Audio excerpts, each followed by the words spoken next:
What's up, guys? Welcome back to Savage Rounds. Today I've got a UFC Vegas 75 recap for you.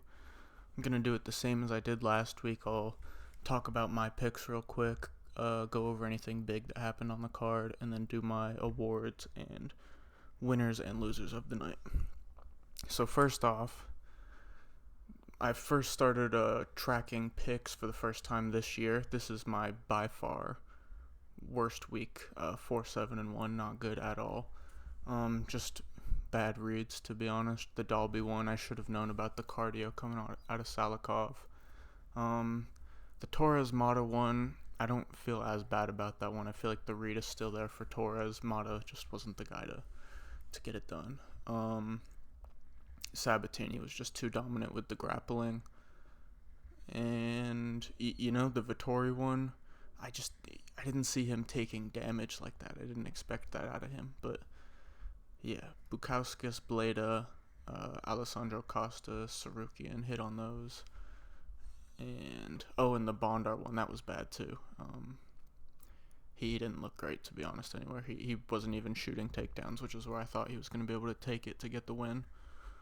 But, anyway, let's just talk about the card a little bit. First big thing that happened was probably the awful stoppage from Keith Peterson in the Argueta-Lawrence fight.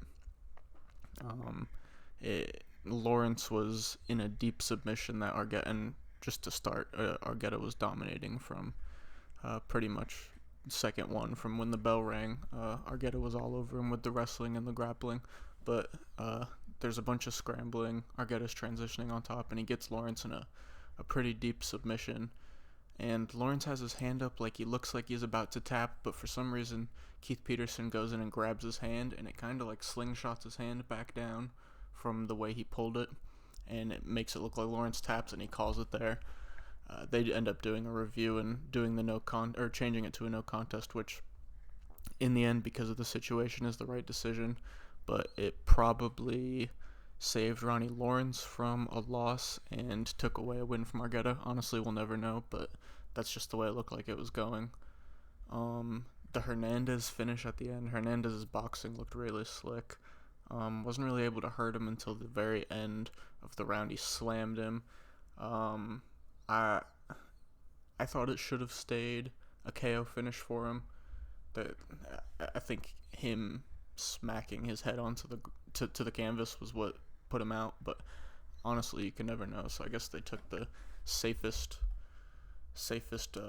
option they could have, calling it a calling it a to the scorecards, which Hernandez wins anyway. But it is what it is. And then I can't remember which ref it was at the end for that fight, but after Bondar was put out by the slam, Hernandez was just unleashing elbows on him. I think it was like 7 unanswered, and he was clearly out. So that was, I don't know. And the ref was really close too, so I don't know what he was looking at. Cannonier gets put out too. Kang looked really good in that one. He had a really good finish in that one. Cannonier kind of started out on the front foot, landed a big shot.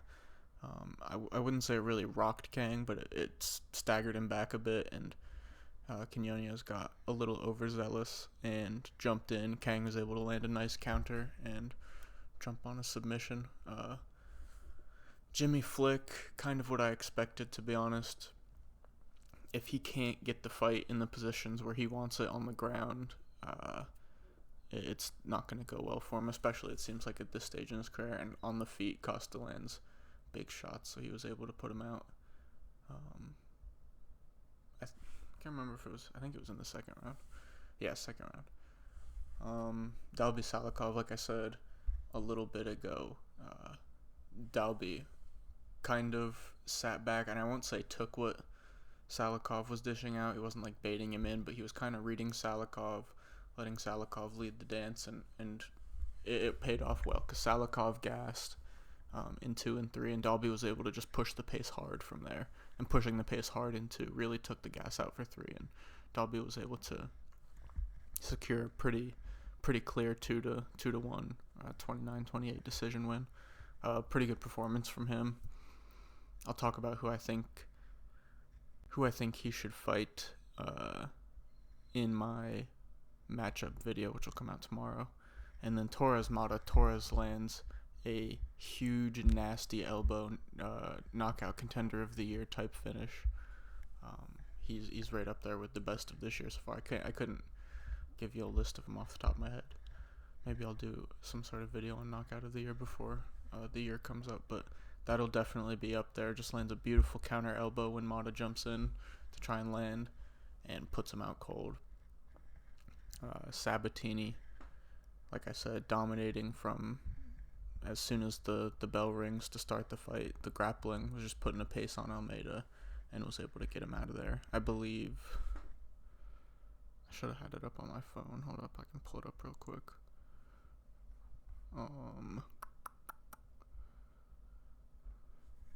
Round 2, yeah, early round 2. So really good performance from Sabatini, complete domination. Petrosian, Duncan just isn't active enough, that style. He's throwing a lot of kicks, not using the hands as much, so there's not really too much damage to show on Petrosian. And unless he can land a big kick, or those once-in-a-while counter shots with the hands he throws, he's not really going to hurt Petrosian. So I think he needs to up the output, even adding more kicks into it, because he kind of just bounces a lot and uses his movement, which is really good. But if he can add in more kicks and then implement the hands a bit more, I think that could help him out a lot. But Petrosian looked really good, really steady fight for him. Was able to really not get hit and land his shots well. Next up, co-main. Yeah, Sarukian and Silva. Round 1 kind of went like we thought. Sarukian was putting it on Silva, grabbing takedowns, landing good ground and pound shots. And then I believe I don't think it was the end of round 1. I'm pretty sure it was in round 2. But Silva rocks Sarukian.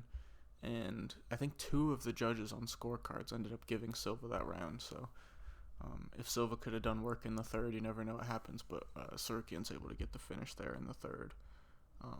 Putting a lot of ground and pound on him, good elbows to end it off, or I can't remember if it was hammer fists or elbows, but yeah, good ground and pound on the top from Sarukian. Good performance with him other than getting clipped, but it shows he's able to get hurt pretty bad on the feet and still come back and do good work and even get a finish afterwards. And then in the main event, the first round, Jared Cannonier gets hurt twice, I'm pretty sure.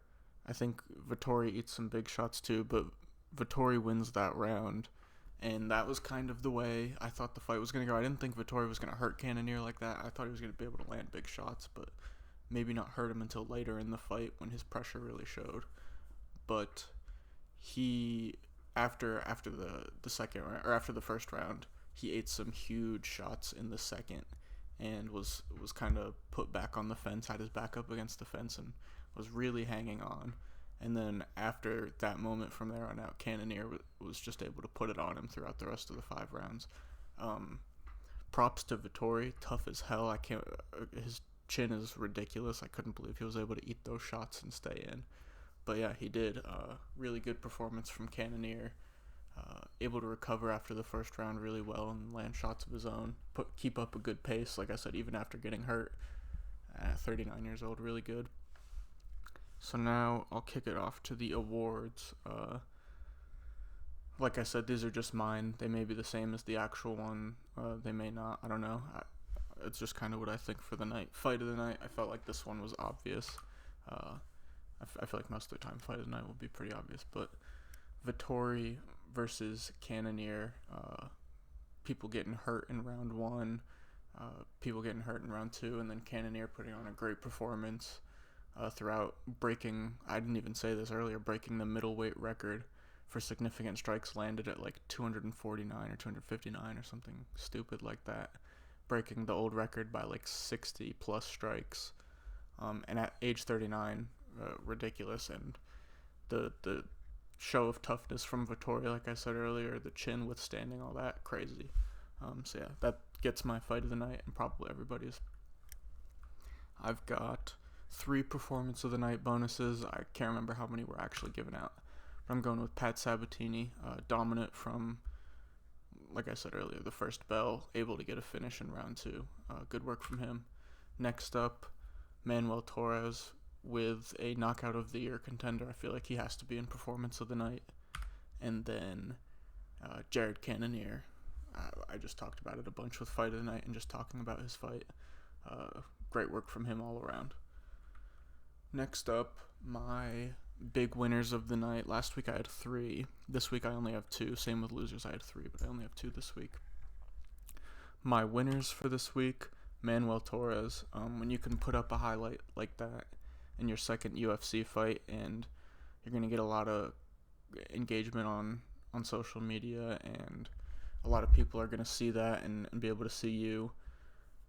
And it's a huge knockout. Dana White obviously appreciates it. It's just a great spot to be in your second UFC fight, landing a huge knockout, staying undefeated. Next up, my second winner of the night. A lot of the names repeating here up until the losers, but Jared Cannonier has to be. After losing the fight to